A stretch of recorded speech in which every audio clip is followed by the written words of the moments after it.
Halo rekan-rekan Putro Ijo. Kali ini bosku kan kita buat tutorial kerangka tengah bosku ya. Kita buat kerangka tengah. Bagi rekan-rekan yang belum subscribe channel Putro Ijo, langsung di subscribe aja bosku ya. Langsung di subscribe. Jangan lupa klik tombol loncengnya bosku ya.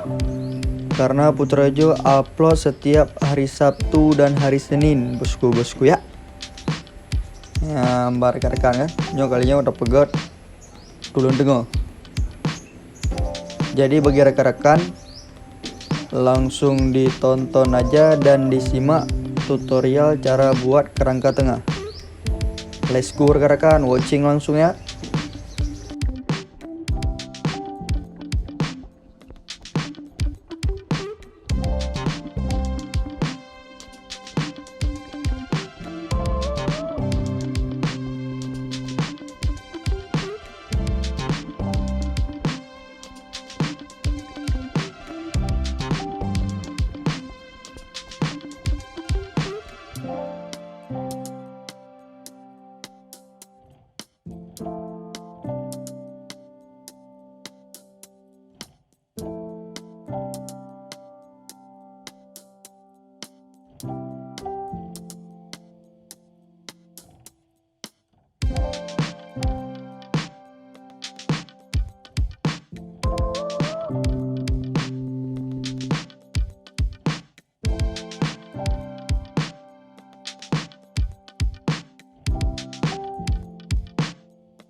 Bagi yang belum subscribe langsung di subscribe karena next kita lanjut bagian 2 untuk tutorial pembuatan kerangka tengah bosku ya.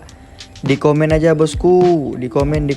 Jangan lupa tombol loncengnya biar notifnya masuk rekan-rekan ya, biar notifnya masuk. Thank you rekan-rekan yang udah support Putra Hijau. Next kita buat bagian 2 cara pembuatan kerangka tengahnya bosku ya. Thank you.